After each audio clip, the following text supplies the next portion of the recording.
नमस्कार विद्यार्थी मित्रांनो, स्वागत आहे पुन्हा एकदा सायन्स गॅलेक्सी या युट्यूब चॅनलवरती। तर आजच्या व्हिडिओमध्ये आपण बघणार आहे बघा एमएसटी सीईटीच्या विद्यार्थ्यांसाठी महत्त्वाची सूचना जाणून घेण्यापूर्वी जर चॅनलवर नवीन असाल तर चॅनलला सबस्क्राइब करा, तुमच्या मित्रांना शेअर करा आणि तुमचे जे काही प्रश्न असतील ते कमेंट बॉक्समध्ये कमेंट करा। बघा तुम्ही जर एमएसटी सीईटीचा जर एग्जाम देताय तर तुमचा जो एग्जाम आहे हा 30 दिवसांनी काय तुमचा एग्जाम आहे, तर मग ह्या 30 दिवसांमध्ये तुम्हाला काय करायचंय, तुम्हाला खूप जास्तीत जास्त प्रश्न सॉल्व्ह करायचे। कोणते प्रश्न सॉल्व्ह करायचे जे सतत एमएसटी सीईटीच्या एग्जाम मध्ये काय होतं रिपीट होत आहे, तुम्हाला तेच प्रश्न या ठिकाणी काय करायचे सॉल्व्ह करायचे। बघा आता मी सांगतोय तुम्हाला हे प्रश्न तुम्हाला कुठून सॉल्व्ह करायचे, तर तुम्हाला हे जे प्रश्न आहे बघा सायन्स गॅलेक्सीच्या ऍप्लिकेशन मधून सॉल्व्ह करायचे। ऍप्लिकेशनला प्ले स्टोर वरून तुम्ही डाउनलोड करू शकता किंवा डिस्क्रिप्शन बॉक्स मध्ये दिलेल्या लिंक वरून तुम्ही काय करू शकता ऍप्लिकेशनला डाउनलोड करू शकता। आता काय तुमच्यासाठी महत्त्वाची सूचना आपण जाणून घेऊया आणि नंतर मी तुम्हाला सांगतो हे प्रश्न कसे तुम्हाला सॉल्व्ह करायचे। बघा तुम्ही जर आले या ठिकाणी सीईटी सेलच्या ऑफिशियल पोर्टलवरती www.maseat.org च्या ऑफिशियल पोर्टलवरती आणि तुम्ही या ठिकाणी थोडं जरी स्क्रोल केले बघा तर तुम्हाला या ठिकाणी काय दिसेल, एक नवीन टॅब दिसेल। आता काय दिले या नवीन टॅब मध्ये जाणून घेण्यापूर्वी अजून जर चॅनलला सबस्क्राइब केले नसेल आणि व्हिडिओला लाईक केले नसेल तर पटकन काय करा, चॅनलला सबस्क्राइब करा, व्हिडिओला लाईक करा। बघूया आता या नोटीस मध्ये काय दिले।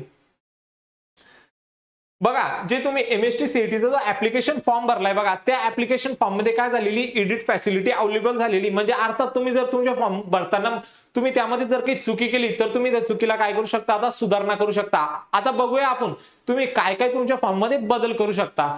बघा तुम्ही जर एमएसटी सीईटी 2025 चा फॉर्म भरलाय आणि त्यामध्ये जर चुका केली जसे की उमेदवाराचं नाव जर तुम्ही तुमच्या नावामध्ये जर चूक केली तर तुम्ही या ठिकाणी तुमच्या नावामध्ये काय करू शकता, बदल करू शकता। त्यानंतर बघा तुम्ही तुमच्या जन्मतारीख मध्ये बदल करू शकता। त्यानंतर तुमचं जर फोटोमध्ये काही ब्लर वगैरे आलंय तर तुम्ही फोटोमध्ये चेंजेस करू शकता। तुमची सिग्नेचर जर व्यवस्थित अपलोड नाही झाली तर तुम्ही तुमच्या सिग्नेचर मध्ये पण काय करू शकता, बदल करू शकता। तुमचं लिंक तुम्ही या ठिकाणी चेंज करू शकता। जर तुम्ही मेल कॅन्डिडेट असाल आणि तुम्ही जर फिमेल कॅन्डिडेट सिलेक्ट केले तर तुम्ही त्यामध्ये पण काय करू शकता, बदल करू शकता। बघा त्यानंतर जर तुम्ही पीसीबीचं फक्त ग्रुप सिलेक्ट केले पण तुम्हाला पीसीएम ची जरी सीईटी द्यायची तर तुम्ही त्यामध्ये पण काय करू शकता, बदल करू शकता। फक्त त्यामध्ये तुम्हाला जे तुमची जी फीस आहे ती अतिरिक्त द्यावी लागणार या ठिकाणी।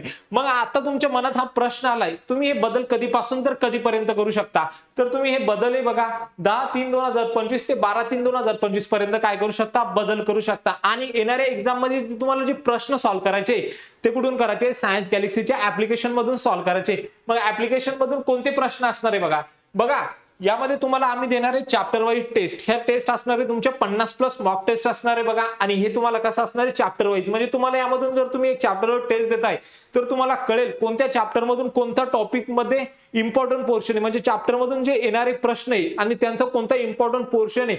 म्हणजे तुम्हाला काय करायचंय, टेस्ट द्यायची, क्वेश्चन सॉल्व्ह करायचे, क्वेश्चन सॉल्व्ह केल्यानंतर बघायचे क्वेश्चन कुठून आले आणि त्याच पोर्शनला काय करायचं, रिवाइज करायचे। नंतर हे जे प्रश्न आहे तुम्हाला तुमच्या आगामी एक्झाम मध्ये पण काय भेटू शकता, म्हणजे तुम्हाला येणाऱ्या तुमच्या परीक्षामध्ये हे प्रश्न ऍज इट इज भेटू शकता। म्हणजे हेच या टेस्ट मध्ये तेच प्रश्न असणार आहे जे एमएसटी सीईटीच्या एक्झाम मध्ये काय होता, सतत रिपीट होत आहे।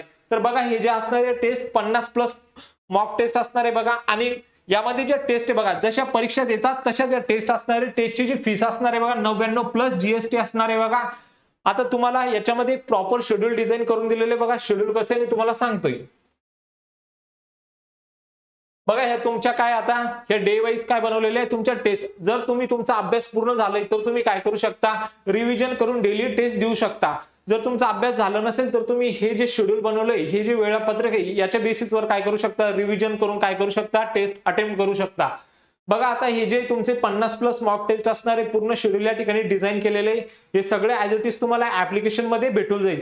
त्यानंतर जसं तुमचं चॅप्टर वाईज टेस्ट झाल्यानंतर तुम्हाला काय भेटणार आहे, यामध्ये फुल लेंथ मॉक टेस्ट भेटणार आहे। तुम्ही देऊन तुमच्या येणाऱ्या आगामी एक्झाम मध्ये चांगले काय घेऊ शकता, पर्सेंटाइल घेऊ शकता। माहिती आवडली असेल तर चॅनलला सबस्क्राइब करा, तुमच्या मित्रांना शेअर करा आणि तुमचे जे काही प्रश्न असतील ते कमेंट बॉक्स मध्ये कमेंट करा। भेटूया नेक्स्ट व्हिडिओ मध्ये, तोपर्यंत थँक्यू।